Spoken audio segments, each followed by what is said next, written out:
If your 94 to 04 Mustang is feeling a bit loose in the front end, then this 8-piece steering and suspension kit may just be the solution. Featuring OEM equivalent parts for a much more affordable price, this kit gives you all the stuff that you need to get your Mustang steering and suspension feeling factory fresh.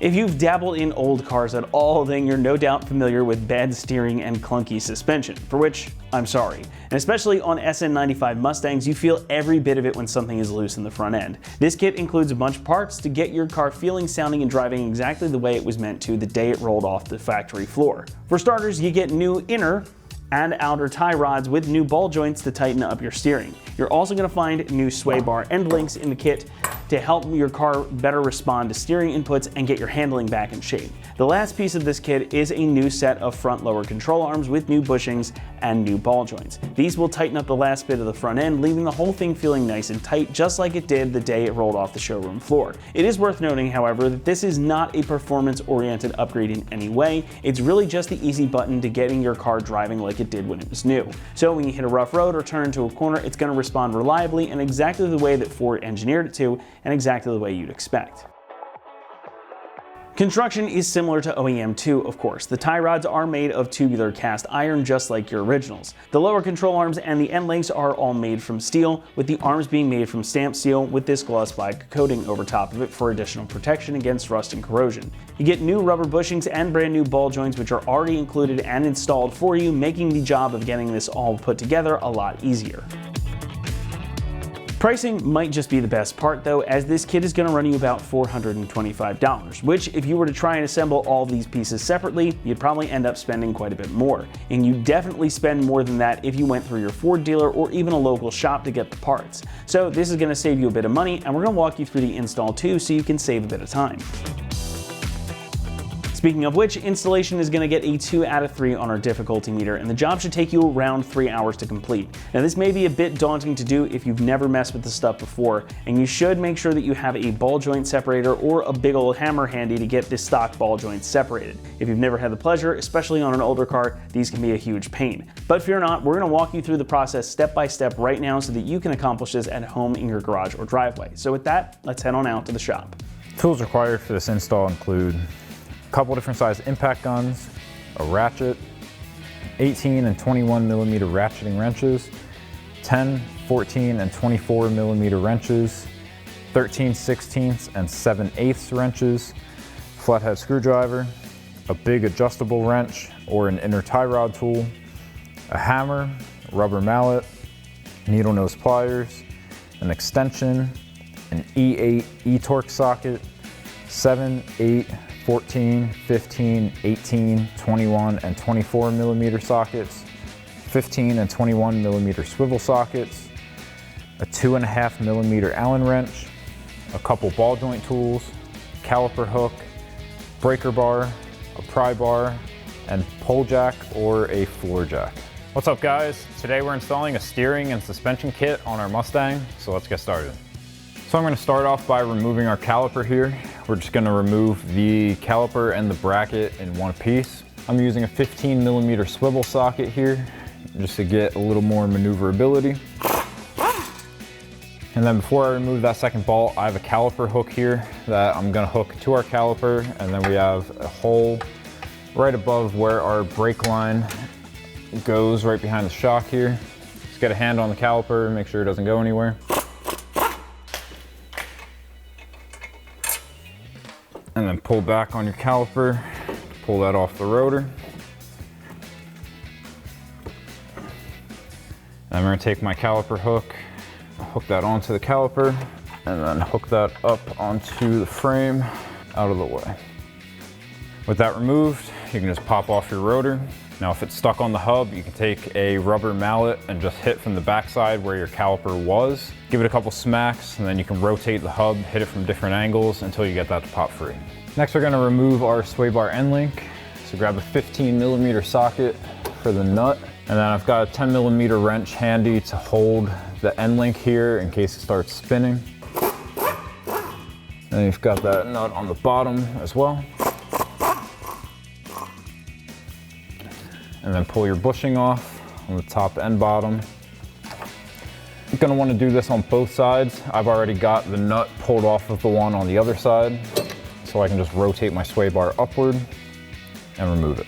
Next, we're gonna remove our tie rod end. So take some needle nose pliers and bend that cotter pin back to straight.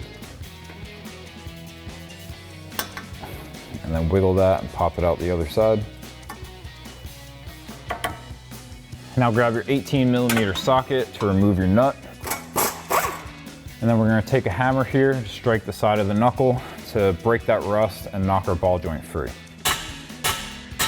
So now our tie rod isn't wanting to come out, so now I've got a ball joint tool on here. I'm gonna take a 24mm socket to tighten down this screw. That's gonna push the stud on our ball joint down and pop it free. Now be sure to watch your face while you're doing this, because when these pop, they like to go flying. Just get yourself in a nice safe spot and then start tightening that down.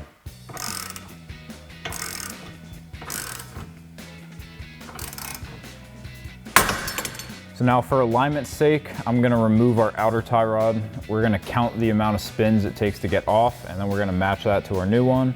That's gonna be good enough to get you to the alignment shop to get it properly done.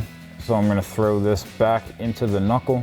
And just thread my nut on, a couple threads. And now we're gonna take a 13/16 wrench, and we're gonna break that nut free.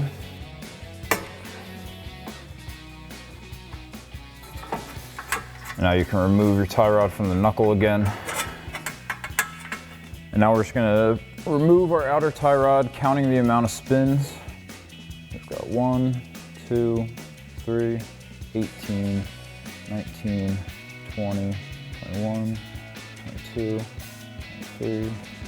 That's gonna be about 23.5 turns that we're gonna have to thread our new one on. So now we're gonna follow our inner tie rod all the way back to the back of the boot here. Right on top, we have the part of the clamp that we're gonna have to break.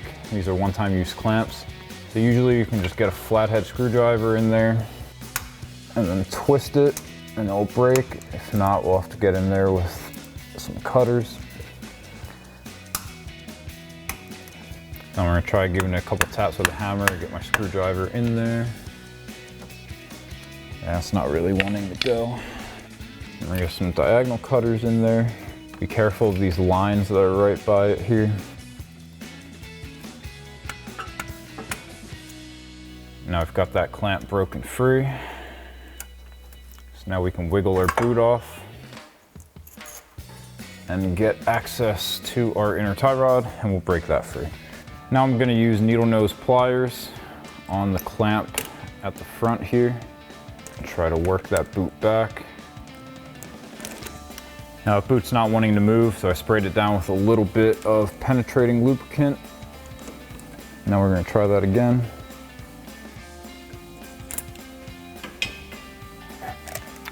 There we go, and now we got some good access. We're gonna grab an adjustable wrench to get that off. Now if you have an inner tie rod tool, seize the moment. You can get them, you can rent them from pretty much any auto parts store if you don't have one. So now I'm gonna get a big old adjustable wrench in there.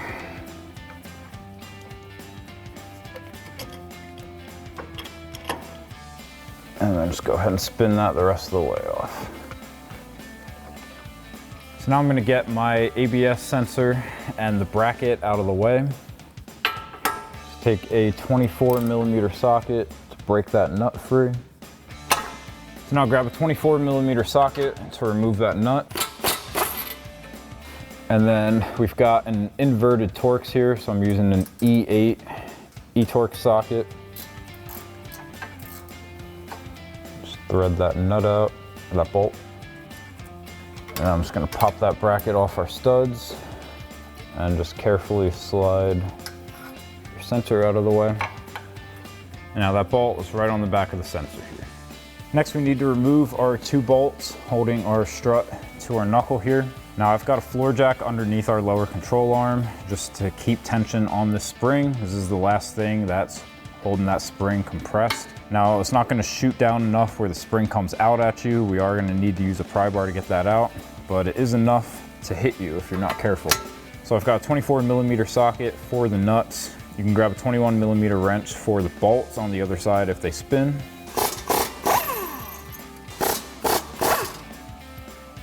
And then you're gonna pull your bolts out, and give them a tap with the hammer from the other side. And then I'm just gonna grab an extension and a hammer, tap those the rest of the way out. Do the same thing with the other one. Just wiggle your extension out and drop your knuckle out of your strut. And now you can slowly lower down your floor jack, and then we'll grab our pry bar to pop our spring out.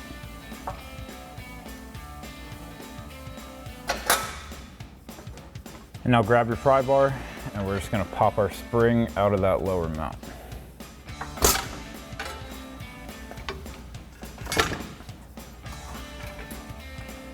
Next, grab that 24mm socket again and loosen up that nut on your lower ball joint. And we're gonna thread that back on a few threads, and we're gonna grab our ball joint tool to pop that off. And now I've got a slightly different ball joint tool than I used earlier. This one has a cutout for a 3/8 drive ratchet. I've got an extension on there just to keep it a little farther away from my hand.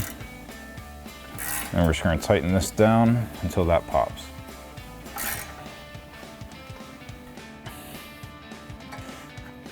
Now I'm just gonna grab a 1/2" ratchet with a 1/2" to 3/8 adapter and just get a little more leverage here. I'm just gonna grab a pry bar in here. Now we're about as far as we can get with leverage with hand tools. So I'm gonna throw my impact gun on there. Just go very slow, because like I said before, these things like to go flying when they pop. And there we go. Now we're just gonna spin that nut off and remove our knuckle from the lower control arm. So now we just need to remove the 2 bolts holding in our lower control arm. Now on the bolt towards the front of the car, our steering rack may become a problem here. With our inner tie rod removed, we should have enough room to snake that out. I'm gonna get the inner bolt removed first. That way we can kind of angle this and see if we can get past it, or we might just have to move our steering rack out of the way a little bit. So grab a 21mm swivel socket and a 24mm wrench.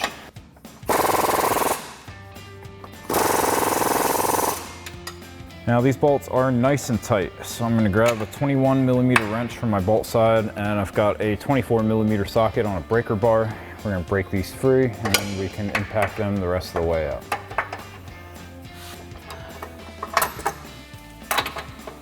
And once again, just watch out for your face.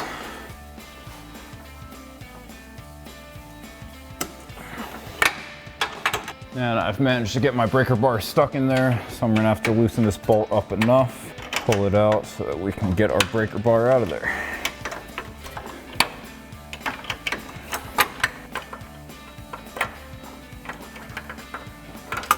And now finish loosening up the other side with the 21mm socket, 24mm wrench, and just get a hand on this lower control arm, because that's gonna wanna swing down once this is loosened up. And now, like I said before, we're gonna fully remove the bolt from the inner side. And it looks like that one's gonna get stuck on us too.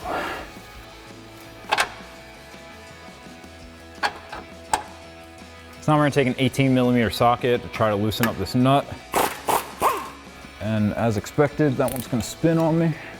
So I'm grabbing an 18mm ratcheting wrench and an 8mm socket. You wanna be loosening with the ratcheting wrench and tightening with your ratchet here. And then just loosen up the other side. You don't need to fully remove that.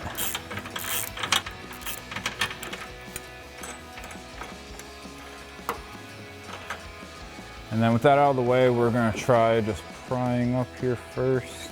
So let's slide this back. So now I'm gonna come back to my inner bolt here.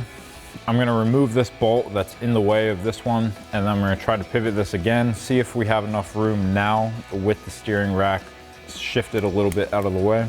Just grab a 15mm socket and pull this out. And then we can slide our first bolt out, and I'm just gonna shift upward on our lower control arm just like that, and go back and see if we have the clearance we need. So now I've got a buddy here with a pry bar prying back on our rack to get that out of the way. enough to get that bolt out. And then you can wiggle your lower control arm out of the way. So now we're ready to get our new lower control arm in place. So I'm gonna slide this up into the frame.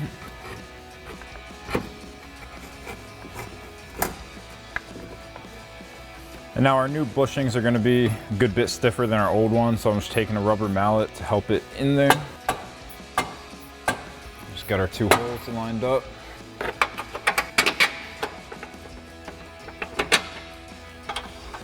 I'm just gonna throw my nut on the other side. And I'm gonna grab my buddy so we can pry on that power steering rack and get our forward bolt in. So now I've got my buddy prying on my rack, and I'm gonna try to slide that bolt in. Get my nut on the other side.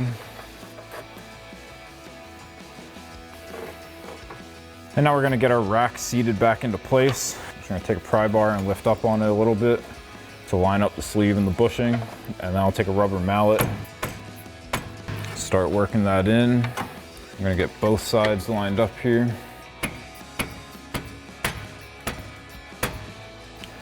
And from the back, I'll push my bolt back through on both sides. And then we can reinstall our nuts and washers. And now slide that washer and your nut back on. And then grab that 18mm ratcheting wrench, 8mm socket.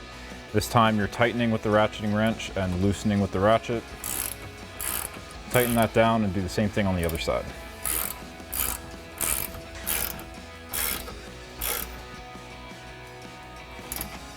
So now I've got the car lowered back down. I've got a jack under our lower control arm. That's gonna help support the weight of our knuckle. So we're gonna slide that onto our lower ball joint now. And then we've got a new nut included with the lower control arm. Go ahead and thread that on. And then we're gonna grab our 24mm socket and tighten that down. So now we're getting to the fun part of putting our spring back in. Now on our lower control arm, we've got these two holes. Now they are there for a reason. The end of our spring, we want covering this first hole, but we don't want it over that second hole. So the tip of our spring is gonna fall right in between them, right there. So now I'm gonna raise my spring up, get that into place. We'll get a pry bar and try to get that in. So now I'm gonna slide my spring in, get that in that upper mount, get the bottom lined up between those two holes, and then get your pry bar and start working that spring in. So now I'm flipping sides here to try to get a little more leverage.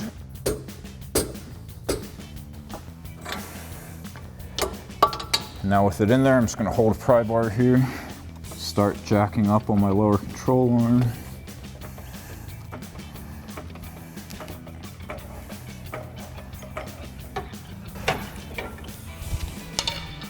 Now we got it popped in there. I'm gonna get my knuckle lined up with my shock here. And then we're just gonna jack up until we can get those holes to line up.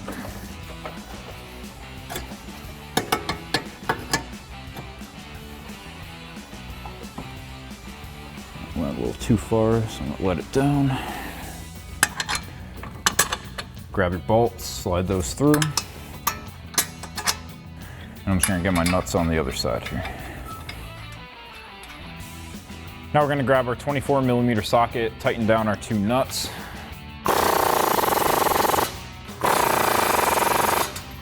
Now we'll get our ABS bracket back on those studs, get our sensor slid back into the hub. Start threading that bolt in. Get that nut on your bracket. Then you'll take that E8 E-torque socket just to snug that bolt up. You don't need to tighten that down crazy. And our 24mm socket for our bracket bolt. Now we can reinstall that 15mm bolt that was in the way of our inner lower control arm bolt. And take a 15mm socket to tighten it down. Next we can install our new end link. Now we've got a bolt, we've got a washer and a bushing. We're gonna slide that up from the bottom. You're gonna put another bushing and washer on from the top, followed by the sleeve, another washer and bushing. Put that through the sway bar, and then another bushing, another washer, and then a nut. And then you're gonna grab a 14mm socket and wrench. Get that all lined up and tighten it down. Next we can thread on our new inner tie rod.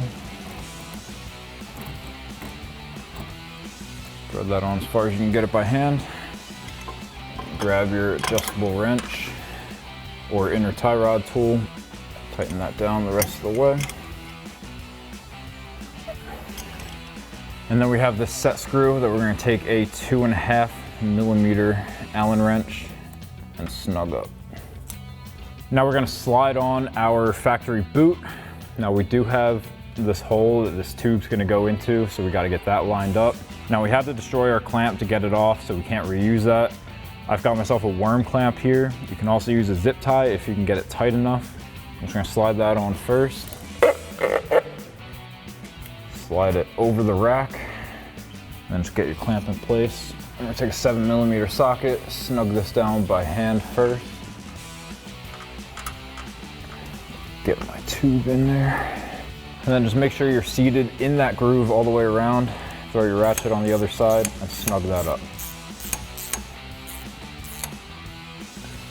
And now grab your factory clamp, slide that on. We're gonna get that connected up to the end of our dust boot. Using a pair of needle nose pliers for this. And then once that's on there, you can thread on your jam nut.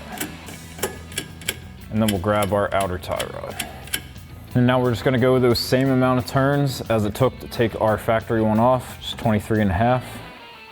So we're gonna start from where it catches the thread, it's right there. So then that's our half turn. So we'll just count them. That's gonna be our 23. Take my castle nut off. I'm just gonna get that slid into our knuckle. Slide my castle nut on, take my jam nut and get that up against my outer tie rod, and then we can tighten that down. And now our new jam nut's a different size in the factory, so I've got a 7/8 wrench here, and we're just gonna snug that up. And now grab an 18mm socket, tighten down your castle nut. Now you wanna make sure that the slot in the castle nut lines up with the hole in the stud. If it doesn't line up, you wanna tighten it a little more, never loosen it to get it to line up. Right there, we're nice and lined up. And now we'll grab our new cotter pin included in the kit. Slide that through. Grab your needle nose pliers. Bend that around our stud there. So now I'm gonna slide my rotor back onto the hub. Just gonna throw a lug nut on there just to hold it in place. And then grab your caliper off your hook. Make sure your brake line's not twisted. Slide that over your rotor. And then grab your 2 bolts and get those started. Now grab that 15mm swivel socket, tighten down your 2 caliper bolts. So now the last thing we need to do is tighten down our 2 bushings. Now before you tighten bushings, you always want to put a load on the suspension. So I've got a pull jack under the front of our lower control arm. I'm just going to raise this up until we just about lift the car off the jack stands if you're on the ground, or the lift arm if you're on a lift. Yeah, that's right about there. And now I've got a 24mm socket on a swivel adapter and 21mm wrench, and we can go ahead and tighten these down. So that'll wrap up this review and install of the 8-piece steering and suspension kit for your 94 to 04 Mustang. Thank you for watching, and for all things Mustang, keep it right here at AmericanMuscle.com.